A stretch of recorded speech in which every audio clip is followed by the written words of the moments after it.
Welcome to RTV. నేను మీ గయాజ్ని. బారా షహీద్ దర్గా రొట్టెల పండుగ అంటే నేటి నుంచి ప్రారంభమైంది అని చెప్పుకోవచ్చు. ఇది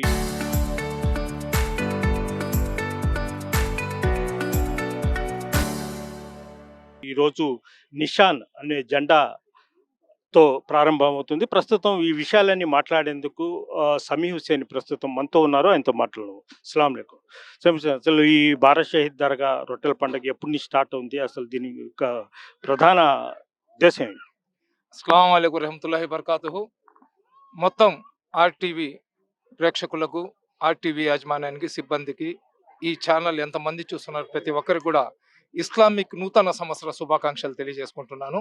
మొహరం నెల ఏదైతే ఉందో ఇస్లాం సాంప్రదాయం ప్రకారం మనకు న్యూ ఇయర్ అనమాట. హిందువులకు ఉగాది, క్రిస్టియన్లకు జనవరి ఫస్ట్ ఎలాగో మనకేందంటే ఇది ఇస్లామిక్ న్యూ ఇయర్. ఈ రోజు ఏంటంటే మొహరం నెల ప్రారంభమైంది. మొహరం నెల ప్రారంభమైనప్పుడు నిషానే ముబారక్ అని చెప్పి జెండాను ఆవిష్కరిస్తాము. ఆ జెండా ఆవిష్కరణ కార్యక్రమం ఈరోజు చాలా బ్రహ్మాండంగా కన్నుల విందుగా జరిగింది. ఈ కార్యక్రమానికి చాలా మంది ముస్లిం పెద్దలు వచ్చినారు. అదేవిధంగా రూరల్ నియోజకవర్గ ఇన్ఛార్జ్ మన కోటంరెడ్డి గిరిధర్ రెడ్డి గారు కూడా ఇక్కడికి వచ్చి ఈ కార్యక్రమంలో చురుకుగా అతను ఎంతో నమ్మకం, ప్రగాఢ విశ్వాసంతో అతను పాల్గొనడం జరిగింది. అదేవిధంగా మీరు చూస్తున్నారు జనాలు ఏ విధంగా తండోపతండాలుగా ఉన్నారు.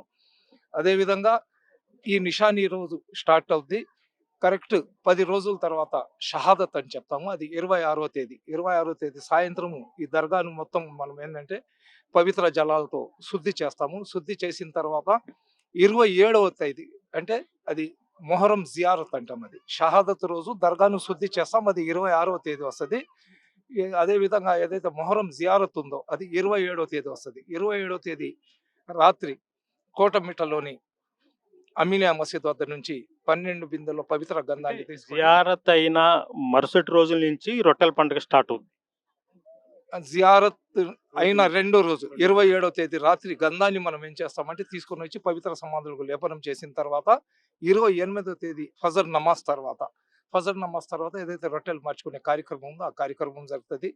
ఇవన్నీ కూడా మనిషి యొక్క విశ్వాసం మీద ఉంటుంది. మనిషి యొక్క ఏకాగ్రత మీద ఉంటుంది.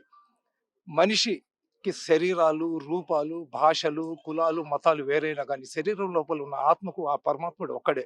ఆ పరమాత్ముడి యొక్క లీలలు ఇది ఒక భాగం. మనం ఏం కోరుకున్నా మాకు ఇవ్వాల్సింది ఆ అల్లా సుబ్హానహు వ తఆలా తప్ప వేరే వాళ్ళు మాకు ఎవరు ఇవ్వరు.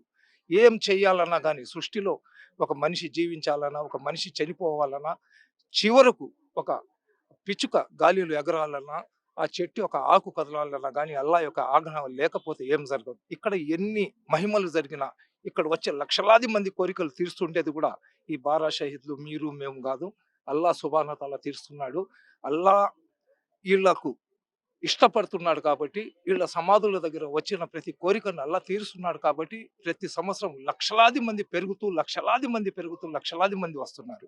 అదేవిధంగా అల్లా సుబ్హానహు వ తఆలా రబ్బుల్ ముస్లిమీన్ కాదు, కేవలం ముస్లింలకు అల్లా కాదు, అల్లా సుబ్హానహు వ తఆలా రబ్బుల్ ఆలమీన్. విశ్వంలో ఉన్న ప్రతి ఒక్కరికి కూడా అల్లా ఏంటంటే కరుణా కృప చూపించే వ్యక్తి కాబట్టి ఇక్కడికి వచ్చే ప్రతి ఒక్కరికి వాళ్ళ కుల ఆధారంగా, మత ఆధారంగా, ప్రాంతం ఆధారంగా కాదు, ఏ మనిషి కూడా వచ్చి ఏకాగ్రతతో ఆ సర్వేశ్వరుడిని చేతులెత్తి కోరుకుంటే ఆ సర్వేశ్వరుడు వాళ్ళ కోరికలు తీరుస్తున్నాడు కాబట్టి ఇక్కడ లక్షలాది సంఖ్యలో వస్తున్నారు.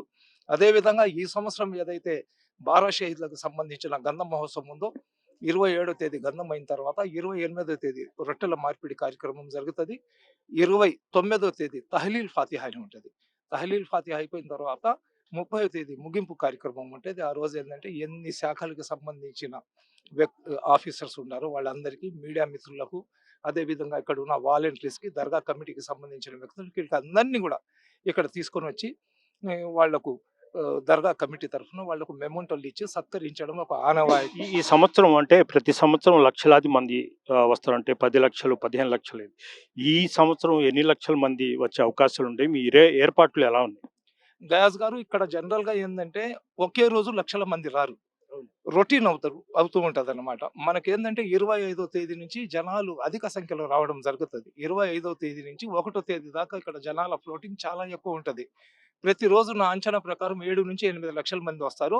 దాన్ని మల్టిపుల్ గా చేసుకుంటే 40 నుంచి 50 లక్షలు, 60, 70 లక్షల మంది దాకా వస్తారు. వచ్చిన ప్రతి ఒక్కరికి కూడా ఎటువంటి సౌకర్యం కలగకుండా ఇక్కడ ఏర్పాట్లను మన రూరల్ శాసనసభ్యులు కోటంరెడ్డి శ్రీధర్ రెడ్డి గారు, అదేవిధంగా వాళ్ళ తమ్ముడు కోటంరెడ్డి గిరిధర్ రెడ్డి గారు పర్యవేక్షిస్తున్నారు. అదేవిధంగా శ్రీధర్ రెడ్డి ఒక సెక్యులర్ నాయకుడు అతను. అతను అందరూ బాగుండాలి, అందులో మేము ఉండాలని ఒక మనస్తత్వం ఉన్న నాయకుడు. అతను మూడోసారి ఎమ్మెల్యే అయినాడంటే అతనిలో ఉన్న మంచితనం, అటువంటి మంచితనం ఉండబట్టే అతనికి జనాలు ఆదరిస్తున్నారు. అదేవిధంగా దర్గాలన్నా, చర్చిలన్నా, దేవస్థానాలన్నా కానీ ఏదైనా దైవ కార్యం అంటే చాలా నిష్టగా, చాలా పవిత్రంగా అన్నదమ్ములు ఇద్దరు కూడా చేస్తారు. అదేవిధంగా ఇంకొక మంచి అవకాశం ఏందంటే, ఒక డైనమిక్ లీడర్, మైనారిటీలకు ఆశాజ్యోతిలాగా వెలుగుతున్న హాజీ అబ్దుల్ అజీజ్ గారు రాష్ట్ర వక్ఫ్ చైర్మన్ లాగా ఉండటం కూడా ఈ సంవత్సరం ఏంటంటే మాకు కలిసి వచ్చింది. మున్సిపల్ శాఖ మంత్రి లాగా పొంగూరు నారాయణ గారు ఉన్నారు కాబట్టి, నారాయణ సార్ సిటీ కాన్స్టిట్యున్సీకి సంబంధించిన ఎమ్మెల్యే కాబట్టి, ఈ ముగ్గురు కోటంరెడ్డి గిరిధర్ రెడ్డి ద్వారా ఇక్కడ వచ్చే భక్తులకు ఎటువంటి అసౌకర్యం జరగకుండా వాళ్ళకు టెంట్స్ కానివ్వండి, టాయిలెట్స్ కానివ్వండి, మంచినీళ్ళ వసతి కానివ్వండి, పోలీస్ బందోబస్తు కానివ్వండి, అదేవిధంగా శానిటైజేషన్ అయితే మీరు ఆశ్చర్యపోతారు.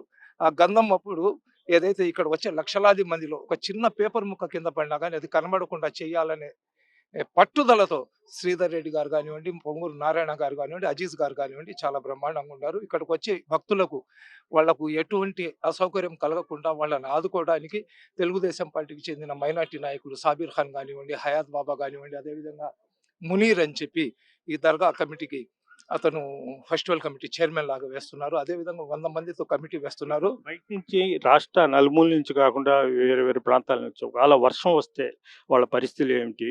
అదేవిధంగా కళ్యాణ మండపాలు ఏమైనా మీరు సిద్ధం చేస్తున్నారా? ట్రాఫిక్ అంతరాయం లేకుండా ఎలాంటి చర్యలు చేపడుతున్నారు? మేము చెప్పకముందే కోటంరెడ్డి శ్రీధర్ రెడ్డి గారు రివ్యూ మీటింగ్ లో చెప్పినారు, ఎన్ని ఫంక్షన్ హాల్స్ ఉన్నాయో మొత్తం ఫంక్షన్ హాల్స్ అన్ని కూడా రిజర్వ్ చేసి పెట్టండి, చిన్న చినుకు పడినా కానీ వచ్చిన భక్తులకు అసౌకర్యం కలగకుండా చేయాలని చెప్పి అతను చెప్పడం జరిగింది. అదేవిధంగా పోలీసు వాళ్ళు ఎస్పీ మేడం ఏదైతే ఉన్నారో ఎస్పీ మేడం గారు దాదాపు 2000 చిల్లర 3000 మంది పోలీసుతో బందోబస్తు ఇక్కడ ఉంటుంది. అదేవిధంగా రెవెన్యూ వాళ్ళు కానివ్వండి, ఫైర్ సర్వీస్ వాళ్ళు కానివ్వండి, ఆర్టీసీ వాళ్ళు కానివ్వండి, మెడికల్ అండ్ హెల్త్ వాళ్ళు కానివ్వండి, పెద్ద పెద్ద ప్రైవేట్ హాస్పిటల్స్, అదేవిధంగా గత 30 సంవత్సరాల నుంచి మనమందరం కూడా కలిసి లంగర్ ఏదైతే మనం వేస్తున్నాం ఈ సంవత్సరం కూడా లంగర్ ఉంటుంది. దాదాపు 3 లక్షల మందికి మనం వచ్చిన వాళ్లకు మన బారా షహీద్ల యొక్క అన్న ప్రసాదాన్ని అందించే కార్యక్రమం చేస్తున్నాం. ఈ సంవత్సరం ఏంటంటే 50,000 వాటర్ బాటిల్ తెప్పిస్తున్నాము. క్యూ లైన్స్ లో ఈ ఎండల దెబ్బకు చాలా మంది గత సంవత్సరం మనం చూసినాం, నీళ్లు లేక అల్లాడుతున్నారు కాబట్టి నీళ్ల ప్యాకెట్లు కాకుండా ఒక 50,000 నీళ్ల బాటిల్ తెప్పిస్తున్నాం. వాళ్ళకందరూ కూడా నీళ్లు కూడా సప్లై చేస్తున్నాము. ఇంకొకటి ఏంటంటే ఖచ్చితంగా ఈ సాంప్రదాయబద్ధమైన ఈ కార్యక్రమాన్ని సాంప్రదాయబద్ధంగా నిర్వహించడానికి నేను ఉంటాను, నా తోడు హయాత్ బాబా గారు ఉంటారు, సాబీర్ ఖాన్ గారు ఉంటారు, మన అధ్యక్షులు ఎవరైతే ఉన్నారో వాళ్ళు ఉన్నారు, జపాన్ షబీర్ భాయ్ ఉన్నారు, మనం అందరం కూడా కలిసి. ఇంకొకటి అంటే ప్రతి ఏటా అంటే బారా షహీద్ దర్గాకి సంబంధించి ఇది ఇప్పుడు సాబీర్ ఖాన్ ఉన్నాడు, హయాత్ బాగా మొత్తం పాతోళ్ళు ఉన్నారు. అట్లా కాకుండా కొత్త వ్యక్తుల్ని తెర మీదకి తెస్తారు, దానివల్ల వాళ్ళు సరైన విధంగా మెయింటైన్ చేయలేకున్న విమర్శ అయితే ఉంది. అదే అందుకని ఈసారి అలాగని కాదండి, జీవితాంతం మనమే ఉంటాము, రేపు మనం చచ్చిపోయిన తర్వాత ఈ సాంప్రదాయాన్ని ఎవరు ముందుకు తీసుకుని వెళ్ళాలా కాబట్టి ఆసక్తి ఉన్న వాళ్ళని ఏంటంటే మన పక్కన వండుకొని ఏ కార్యక్రమం ఎలాగ చేయాలని మనం వాళ్ళకి తరిగి ఈ సంవత్సరం ఉన్న చైర్మన్ వచ్చే సంవత్సరం కనిపించదు కదా. జనరల్ గా ఏంటంటే బారా షహీద్ దర్గా ఏంటంటే భారతదేశంలో ఒక ఉన్నతమైన పదవి నీకు ఇస్తాము, బారా షహీద్ దర్గా చైర్మన్ నీకు ఇస్తామంటే ఉన్నతమైన పదవిని వదులుకొని బారా షహీద్ దర్గా చైర్మన్ పదవి కావాలని కోరుకుంటారు. ఎందుకంటే ఈరోజు మనం భారతదేశంలో చూస్తున్నాం, కులాల వారిగా, మతాల వారిగా, ప్రాంతాల వారిగా రకరకాలుగా మనుషులు ఏంటంటే మనుషులను ముక్కలు చేసే ప్రయత్నం జరుగుతుంది. అటువంటి తరుణంలో కూడా సర్వమత సమానత్వాన్ని చాటే వేదిక ఏదైనా మన భారతదేశంలో కానీ ప్రపంచంలో సజీవంగా ఉందంటే అది బారా షహీద్ దర్గా అని మేము గర్వంగా చెప్పుకోవచ్చు. ఇక్కడ మనం తమిళనాడుకి వెళ్ళాం అనుకోండి, మా లాంగ్వేజ్ ని చూసి మాకు ఇబ్బంది పెడతారు. తమిళనాడు వాళ్ళు కేరళకు వెళ్తే వాళ్ళకి ఇబ్బంది పెడతారు. లేదా మనం తెలంగాణకు వెళ్ళినా కానీ మా లాంగ్వేజ్ని బట్టి ఈడ ఆంధ్ర వాడని చెప్పి మాకు వెక్కరిస్తారు. కానీ ఈ సింహపురి గడ్డ మీద ఈ బారా షహీద్ల యొక్క చల్లని నీడలో ఎవరు వచ్చినా కానీ నీ కులం ఏంది, నీ ప్రాంతం ఏంది, నీ భాష ఏందని ఎవరు ఏం చెప్పరు. ఒక మనిషిని మనిషిలాగా ప్రేమిస్తూ ఒక ఆత్మీయులను ఎలాగ ఆదరించుకుంటారో ఆ విధంగా ఆదరించుకునే 10 మందికి సేవ చేసే అవకాశం ఉంటుంది. కాబట్టి పొలిటికల్ అంటే సేవాభావమే కదా, 10 మందికి సేవ చేస్తేనే పుణ్యం వస్తుంది. కాబట్టి ఈ బారా షహీద్ దర్గా కమిటీకి చాలా పోటీ ఉంటుంది అన్నమాట. అంటే బారా షహీద్ దర్గా రొట్టెల పండుగ కుల మతాలకు అతీతంగా నిర్వహించబడుతున్న ఈ పండుగ అయితే ఇటీవల కొంతమంది స్వాములు మాత్రమే బారషేద రొట్టెల పండగకు హిందూ బంధువులు ఎవరు వెళ్ళవద్దు అంటూ కూడా ప్రకటనలు చేస్తున్నారు. దాన్ని ఎలా చూస్తున్నారు? ఇప్పుడు నేను ముస్లింలు వెంకటేశ్వర స్వామి దగ్గరికి వెళ్ళబాకండి అంటే ఎవరు ఆగరు. సాయిబాబా గుడికి ముస్లింలు ఎవరు వెళ్ళబాకండి అంటే వెళ్ళేవాళ్ళు ఎవరు ఆగరు. అదేవిధంగా అయ్యప్ప స్వామి మీ దగ్గరికి కూడా చాలా మంది మా ముస్లిమ్స్ వెళ్తారు. మీరెవరు కూడా అయ్యప్ప స్వామి దగ్గర వెళ్ళవద్దంటే ఎవరు ఆగరు. ఎందుకంటే ఒక మనిషి కోరుకునేది ఏంటంటే మనసుకు ప్రశాంతత, అతని కష్టంలో నుంచి అతను ఎక్కడ పోతే బయటపడతాడో వాళ్ళకి తెలుసు.